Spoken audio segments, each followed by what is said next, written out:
Greetings everybody and welcome to my 7 days to die Alpha 18 modding tutorial. We are now on episode 11.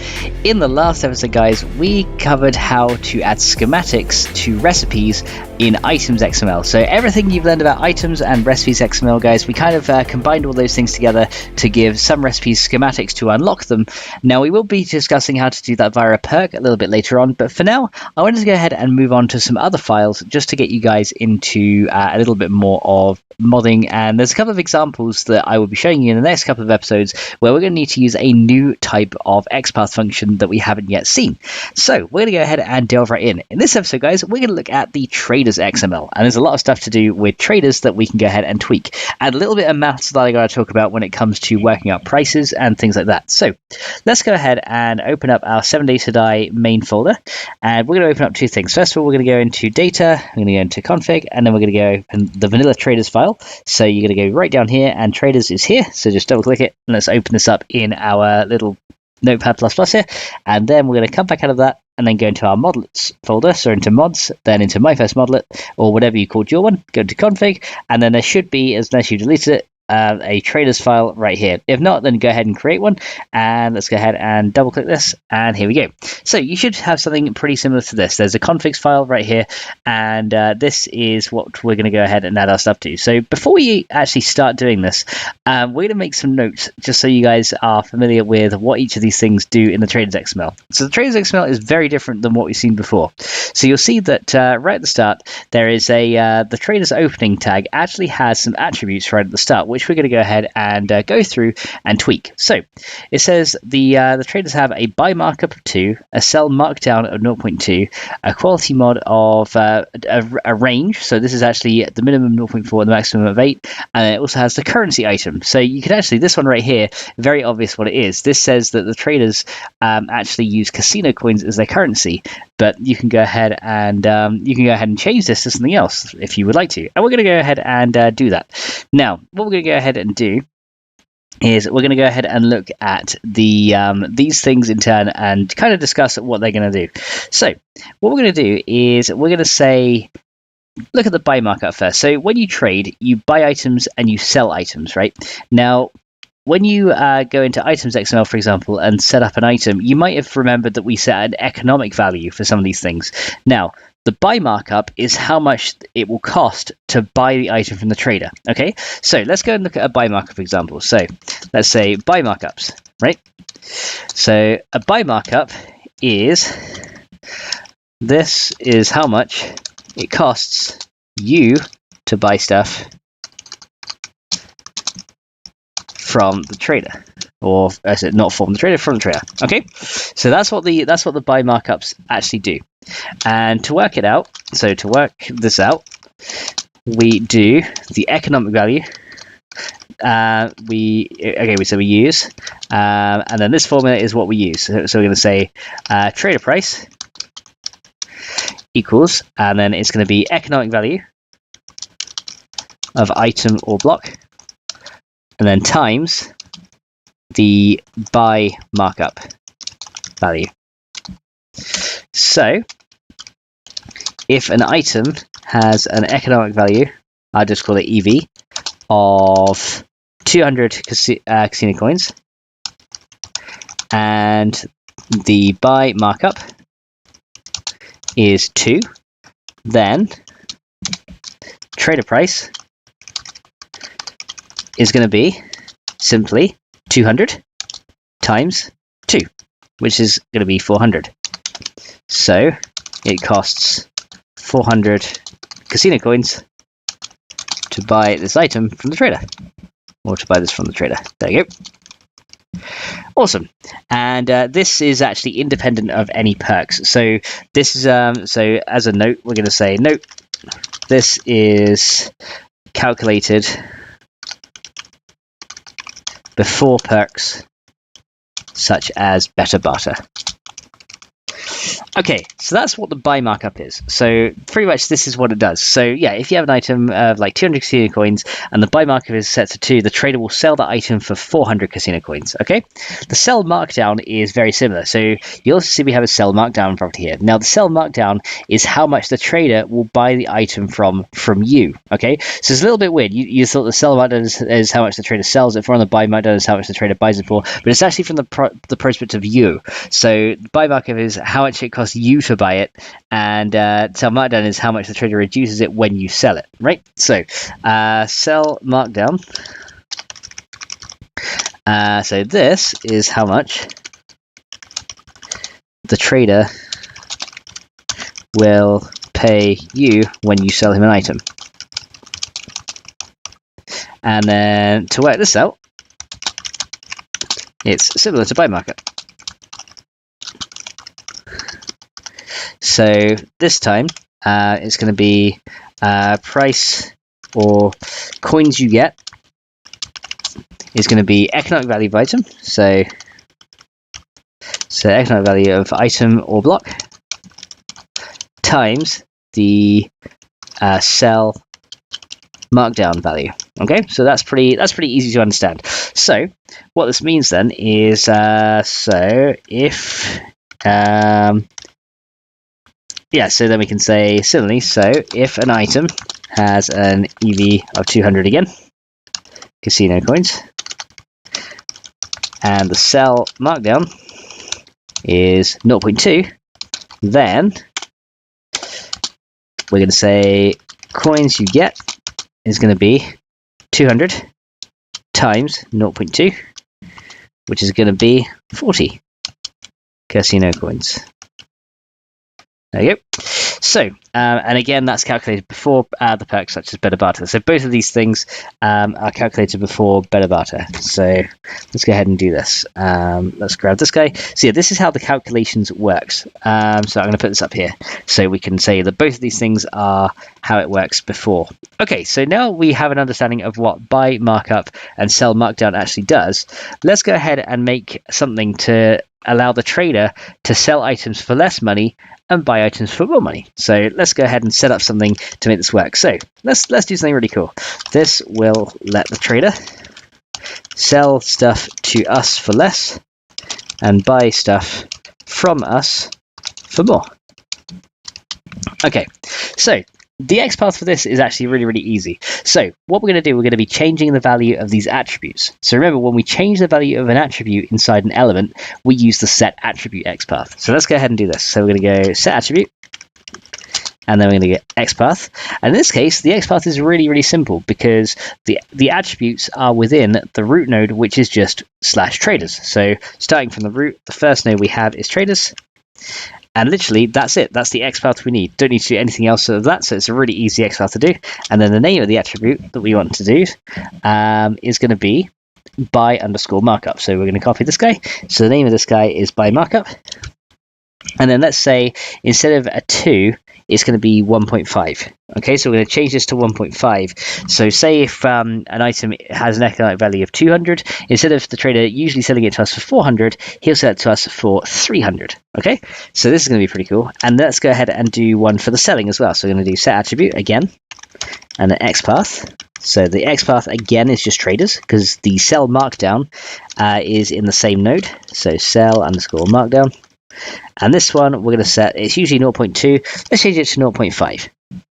So this should allow the traders to buy the stuff from us for more money and sell it to us for less money, which means that we don't have to spend or sell so many things in order to get nicer stuff from the traders. So essentially this makes the traders a little bit easier to work with.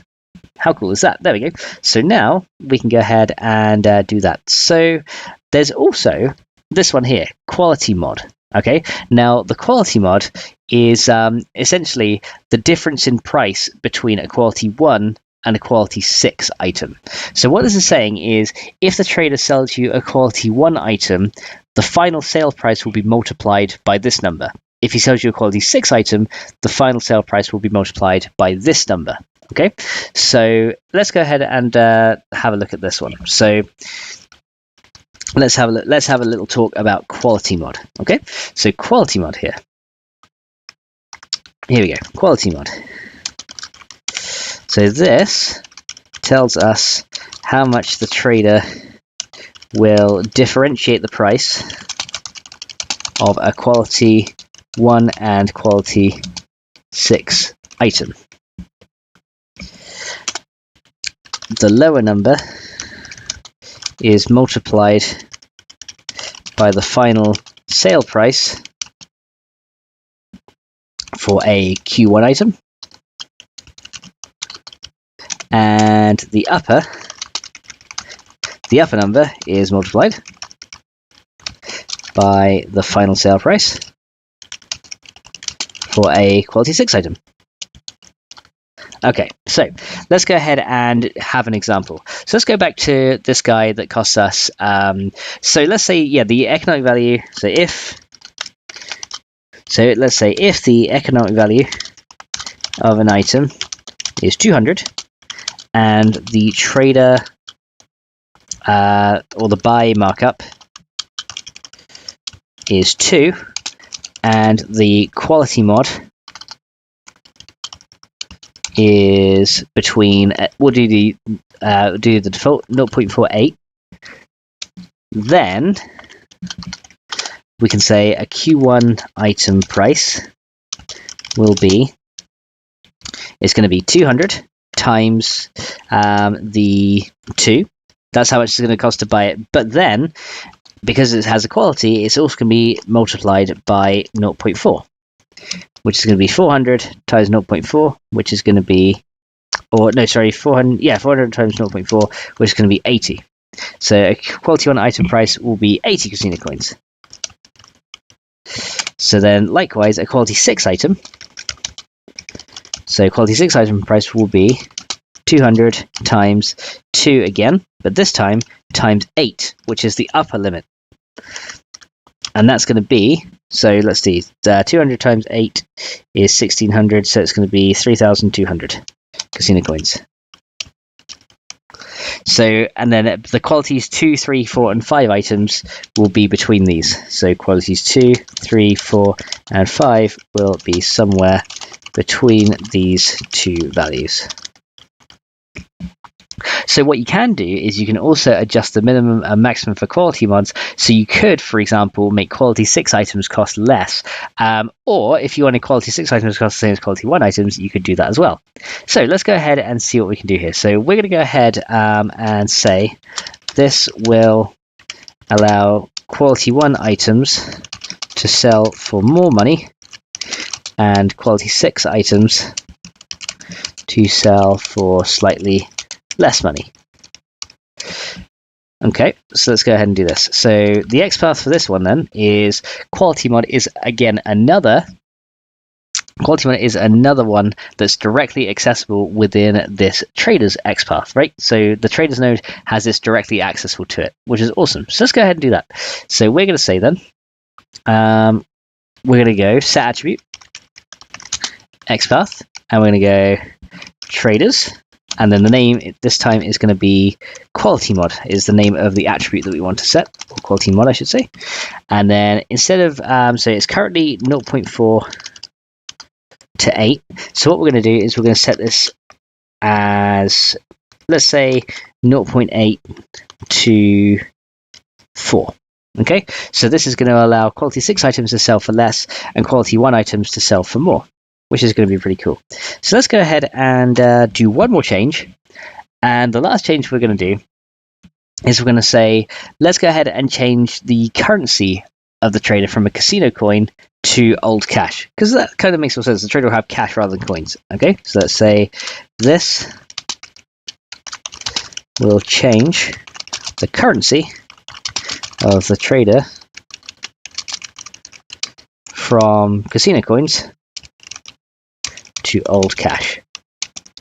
And this one is also very easy. So these XPaths are very easy because we're working directly from the root node, which is awesome. So we're going to do another set attribute, XPath, and this is going to be, again, traders. Not traders, traders. And then this time the name is going to be, that's going to be the cash item, I believe it's called. Currency item. Yep, so currency underscore item. And sorry if it's like right down the bottom. Let me kind of scroll down and give myself some more room to work so you can see it. So yeah, this time we're going to set the currency item, and instead of casino coins, we're going to call it old cash. Okay, this is awesome. So now we should be able to buy and sell stuff from the traders with old cash instead of casino coins. Vending machines also come under this category as well. So vending machines will also sell with old cash too. And then what we can do is we can adjust it. We've now adjusted his prices. So he now buys stuff from us for more and sells stuff to us for less.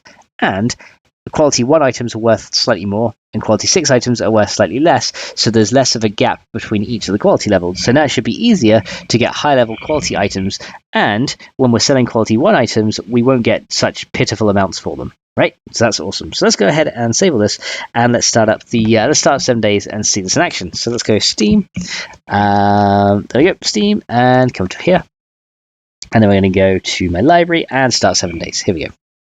So hopefully, if we've done all this correctly, we won't have any issues whatsoever. So let's see what we can do here. So come into here,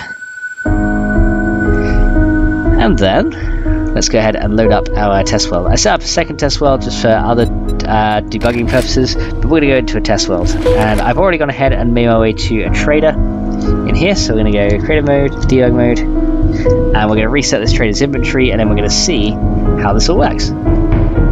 So loading game data. Loading game data. Indeed, the game data. And then we should be at a trader, and then we can go ahead pretty much just see what the economic values are like for items now. So let's go and have a look. Alright, so yeah, we are at a trader. So debug mode is on, so let me just like clip through here. The apocalypse isn't so bad. Yes, it is. Right, so then we can go ahead and restock inventory, and then let's go ahead and see what we can do here. So now what we should see is if we go into our inventory now, we should see that the prices now are slightly different. So if we find an item with a quality, for example, we should see that when we do, let's see, item with a quality, what have we done? Are there no items with quality in this row? I'm guessing not. I'm guessing he's not saying. Yes. Oh, here we go. Honey rifle. See, a honey rifle tier 3 usually would be about 3,000 or more, but this one is now only 1,560. So you can see quality 3 items have been sold for less. So what we could do now is we can go ahead and trade with old cash. So I can go ahead and buy this, and you'll see that if I buy this guy, you'll see that it now uses my stock of old cash instead. Let me like get rid of some of this just so you can see. Okay, so we've had some stacking issues there from our previous episodes as well, but that's fine. But yeah, let me go ahead and like buy some stuff, and you'll see that it uses old cash now, right? Awesome. However, there is a problem. I can sell old cash and generate old cash. I can make a money generator. Oh dear, this is a problem. Is this not a problem? I see issues here. Yeah. So what we've kind of gone and done is we've made the old cash sellable. However, we've kind of gone ahead and made old cash sellable, and because old cash is sellable, we can sell old cash to get more old cash, and we made an infinite loop. So there is a little bit of a problem here, and we need to go ahead and fix that. And we also got some red text. I think that's something to do with a previous world load, which shouldn't apply for future ones, so just ignore that red text. This shouldn't apply to your games if this is your first time altering traders. This is not my first time altering traders. In fact, this is actually a second run of this episode because I recorded this before and I did a really bad job explaining things. So hopefully I do better this time. Right, so what we're going to do is we're going to see how to fix old cash so that you can't sell old cash. And instead, we're going to make it so you can sell casino coins. Okay, so let's go and have a look. So what we want to do is we want to go to items, because old cash and casino coins are in items. So what we want to do is we want to remove the ability to sell old cash and add the ability to sell casino coins. Okay, so this is what you're going to have to do as well if you want to change the money type. So the way we're going to do this, right, is first of all, we need to, let's do one at a time. So remove the ability to sell old cash. So what we need to do is we need to add the sellable to trader equals false. This is the thing we need to add on old cash. Okay, that's the first thing we're going to need to do. So when we're doing this, it's actually a property. So what we need to do to the old cash, we need to add this. So we need to add property name equals sellable to trader, value equals false. Okay, we need to add this property to the old cache.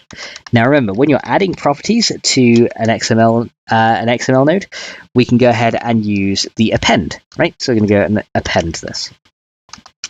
So we're going to go append XPath, and then we can use our little shortcuts that we discussed in the last episode. So instead of having to go like items and then item name equals old cache, what we can do is we can just literally go ahead and skip out this items and leave a double slash there, and it will work just fine. Okay, and this is gonna be just fine. And then all we're gonna do is smack that property in there, and that should work. Now the casino coins have a property of sellable to trader value false, which we can do one of two things. We can set it to true, or we can remove it. So what we could do is we could do this, right? We could say set attribute, because we're going to change the attribute, XPath equals, and then item name equals casino coin, and then property name equals sellable to trader, and then we can adjust the value attribute, and then just set this to true. Okay, this would work. However, what you could also do is you could remove this property instead. So you could also go remove XPath, and then item, and again, name is casino coin. There you go. And then the property, I want to remove any property whose name is sellable to trader. Hang on, I need to add a capital S there, right? Sellable to trader. There you go. So we could remove this property if we wanted to. So this or this is equivalent. It's completely up to you how you do it. But honestly, I think the best thing to do is literally just remove the thing altogether, just like that. So now we can go ahead and remove casino coins. And that means then that these things are now sellable to the trader. And then the cache is no longer sellable to the trader, which is very nice. So that means now that we don't have to worry about being able to create some cache from more cache and then having issues like that. So that's a complete issue that's just been solved by that XPath right there. Maybe what we want to do as well is make the casino coins or make the old cache stack to a little bit more of an amount, because currently it stacks to 10k. Maybe we want it to set to 20k like the casino coins. So let's go ahead and adjust the stack number property for the old cache. So we're going to go and use a set attribute for this, and we're going to say set attribute XPath, and then we're going to go item name equals old cache, and then we want the property whose name, and this time it's going to be stack number. So the stack number property allows you to set how the maximum amount that it will stack in your backpack, and we want to set the value of that property. So we're going to use name equals value in set attribute, and let's set it to 20,000. There you go. So we're going to go and set that. And now what we should have done is, first of all, we make the old cache not sellable to trader. We then make the casino coins sellable to the trader again. And then, just to boot, the old cache is now going to stack to 20,000 to match the casino coins. So now we don't have to worry about running into limits on the old cache. You know what? I think I'm going to make it stack to 25,000. I think that's going to be better. Yeah, 25,000. Cool. Yeah, we'll make it stack to that much. So that should be a little bit better. Okay, so let's go then and head into the game again. And let's just make sure our checkup worked. So hopefully it did. Let's have a look. So we're going to launch the game. Oh yeah, I need to press that one, don't I? I always forget when I launch from Steam, I've got to press this extra little button here, which is kind of funny, but there we go. So launch the game again. And then finally, we're going to go to continue, and let's go to our tutorial world. And again, we're going to go in creative and debug. Again, probably have some red text when I come out of game, but that shouldn't happen to yours. If it does, start a new world, and it should go ahead and fix that for you. So yeah, the red text is literally because, like I said, I've done a pre-recording of this before, and I didn't like how it turned out, so I'm doing it again. So yeah, just hopefully it'll explain it a little bit clearer to you guys on how you can adjust the things. Stranger, I've got the best deals in Navigating. You've got the best deals in Navigating? I don't believe it. Right, so restock inventory. So now I can go, may I see your inventory? Now, can we sell any of this stuff? Now you can see that this stuff is no longer sellable, but if we had some casino coins... Thanks anyways. You be careful out there. So if I had a look at casino coins, we can go ahead and grab all these.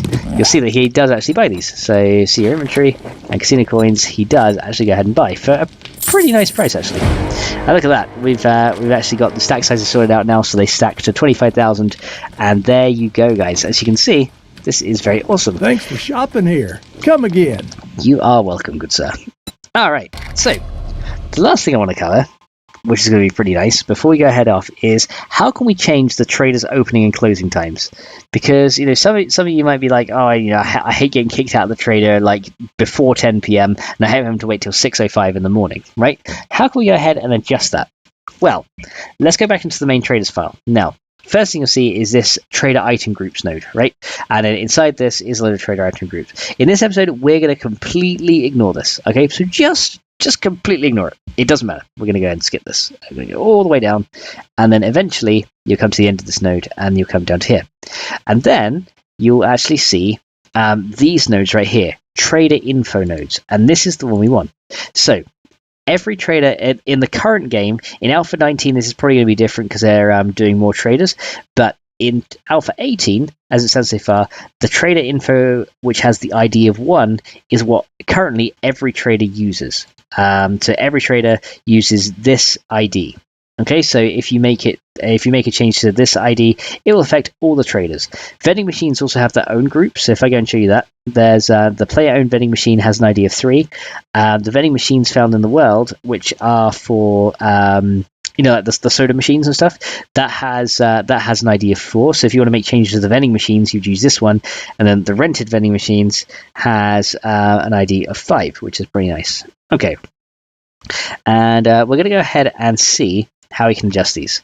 So one thing you can do is if we go to this guy, you'll see that there is this guy right here. He's got open time, which is actually given as a time string, so 6:05, and close time 21:50. So let's go ahead and change this so that the open time is going to be 4 a.m. and the close time is going to be bang on 2200. Okay, we're going to go ahead and do this. So how are we going to XPath for this one? Well, the XPath is actually pretty easy. Okay, so let's go ahead and say this will make traders open at 4 a.m. and close at 10 p.m. on the dot. Okay, so this time we're going to need a set attribute as well, because remember, in this example, we're going to be changing values of the attributes within this file. So remember, this is the open time and close time are attributes, so we need to use set attribute to change these values. Okay, so first of all, let's go ahead and do the easy bit. So we'll set it up. So set attribute, and it requires both an XPath and a name parameter. Now, let's do the easy bits first. Let's say the easy bit is the name of the attribute. The harder bit is the XPath, but the easy bit is the name of the attribute, and it's going to be open time. Okay, so let's set the open time. And let's go ahead and set this up for the close time as well. So we're going to copy this guy, and then we're going to say, I think it's just called close time. It might be closing time. Yep, close time. Here we go. I'm going to copy this guy, and we're just going to say close time. Okay, and the next easy bit is to set the value that we want. So for the open time, we want 4:00, and for the close time, we want 22:00. So now he'll open at 4 and close at 2200. But what's the XPath we need to use? Well, remember what we could do is we could go to, it'll be in under traders and then trader info. Okay, and then we want the trader info whose ID equals 1. Okay, so what we could do is the XPath we could use, the long-handed way, is going to be to use traders trader info whose ID equals 1. Okay, we could use this, but remember we can actually shorten our XPath because we can just jump straight to the trader info by just double slashing this and removing the root node. We can just literally just double jump our way straight to this, and the XPath is actually going to work for both of these because both of these attributes will fall under this guy right here, because both of these attributes are within this element. So now the trader will actually open at 4 a.m. and then close at 21:50, which is really, really cool. So there we go. So now we can go ahead and check this in game and see if it works. And if we've done this all correctly, guys, then you've been very successful, and so have I. We all have, in adjusting some cool trader properties, which I think is going to be really nice. So let's go ahead and check. in game, and what we're going to do, we're going to use a set time command to put the day to like 3 a.m. and then we're going to put like 3:50 a.m. and then we're going to check that the trader opens.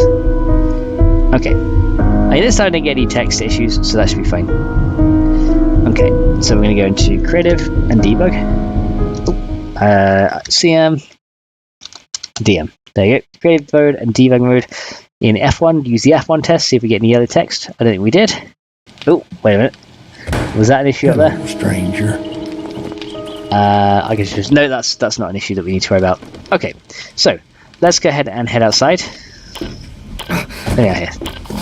There you go. And let's kill all the zombies. And then what we're going to do is we're going to say set time, and then we want day 1 at 03:50.